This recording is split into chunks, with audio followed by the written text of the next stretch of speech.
If you're going through job interviews and are looking for a PowerPoint presentation example, you landed on the right video. This example that I'm going to show you today is based on the sector where I work, which is anti-money laundering and financial crime prevention. My presentation is aimed at those that need to present an AML solution, for example, at high level. However, regardless of the sector you are working in, my aim is to give you a standard framework so you can adjust my example based on what you've been asked to present. So let's jump right into today's video.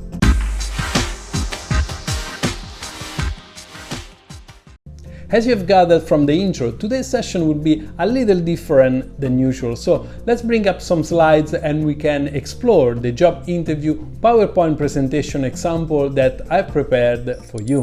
So as I mentioned earlier, this presentation is specific to anti-money laundering and fraud solutions, but again, you can use the same framework and adapt it to present whatever concept you've been asked to present during your interview. On the first slide, you're obviously gonna have a high-level title and subtitles. Then it's important that you indicate who is presenting and the date of the presentation. Let's move to the next slide. Again, this is to put into context what kind of presentation you've been asked to provide. So in here, you want to indicate towards the left side a summary of the presentation requirements. So where you can see enter your text, you probably want to summarize in there what was the scope of this presentation and what you've been asked actually to present. On this second column here, you can see the audience that you're going to present this slide to. So I'm sure when you've been tasked to put together a presentation, they must have told you who is going to be listening to that type of presentation. So you want to indicate here who's going to be that audience as a nice recap of your requirements. And lastly, you want to set the scene. So putting in there more perspective regarding the discussion that existed before this presentation with that fictitious clients, for example. I'm indicating at the bottom right where is this presentation going throughout a sales cycle, for example. So you could have a lead that came into the organization which has been qualified, and therefore at this point you start the engagement with the client to then perhaps go into an RFI or an RFP stage. So this slide is essentially putting in perspective what is the ask for the work that you've been required to produce. On the next slide, we've got the agenda. Some people say that agenda may or may not be included in presentations because they set a number of points that sometimes you're not necessarily going to cover. But for this purpose, since you're going through an interview, I think it's important that you have an agenda and you show that you are able to keep your timing for the topics that are required to be covered. As part of the agenda, we are going to review the client requirements. There will be an industry update which is showing the thought leadership skills of the person that is speaking, which are the proposed solution, and then a Q&A slide just left at the end.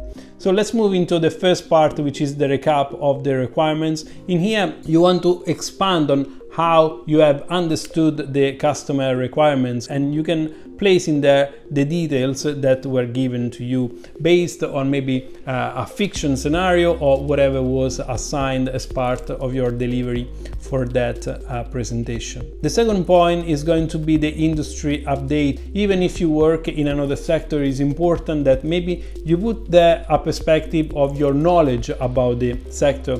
So on my slide here, I included some financial crime trends and changes for the current year, and you can do a research based on your industry and maybe update this with whatever you think are relevant for your sector. Before I dive into the next part of this video, if you're finding valuable my content, make sure you subscribe to FinCrime Agent and press the thumb up on the video. This will make it very easy for you to discover new videos going live on my channel, and your action will help this video to be seen more on YouTube. So thank you for your support. So let's now move into the third part, which is the solutions. Again, in here there will be example of fictitious AML compliance and fraud solutions. So if I move into the next slide, you can see there is maybe a connection across the different part of the solutions in AML and fraud. So there could be 4 solutions in scope as part of that presentation, and a user interface that is connecting those ones. So you can start to highlight with a short summary of the different solution on this slide, just to put a high level perspective of the solutions that you think are in scope and how they can support the client needs. Then you go more into the details of those one by talk about the specific functionalities across those solutions. If you just put maybe about 5 different functionalities for each solution, which could be the unique selling point of those solutions, that should be sufficient. And if you have, for example, a user interface that is putting a connection between those solutions all together, also highlight which are the functionalities relevant to this user interface. Then another slide which I wanted to share with you is on the process flow. So remaining still high level and generally functional, but keep an eye on how the process is actually going to work for your client. Maybe you're going to have a vertical with different data sources that are required in order for the solution to take place. The different solutions that are connected together, how those are connected, you can expand and then see how a potential investigation can take place or any other action if you're not working in this space, and those how they can get handled inside the user interface. And then surely the outcome of the solution, so how is it communicating with external systems, for example how the system is communicating with a core system if you need to block or report transactions. The other aspect which I think is important that you include is how you're going to deploy the solution for the customer. You may have a number of options that you want to list for them, so include a short description of your deployment with maybe 3 options for the client so that they can see that there is a level of flexibility from each specific type of deployment.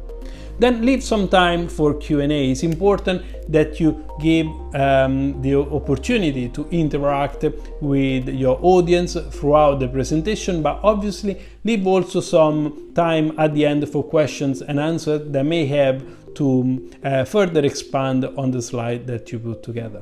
And obviously we close that with a nice thank you slide. So that's all for today. I hope this is going to be useful to you. If you wish to get a copy of the job interview PowerPoint presentation example that I just covered in this video, join my community on patreon.com/fcagent. Also, remember to press the thumb up and leave your feedback in the comment section down below of the video. And lastly, thank you for watching. I hope you have enjoyed this video, and until next time, see you soon.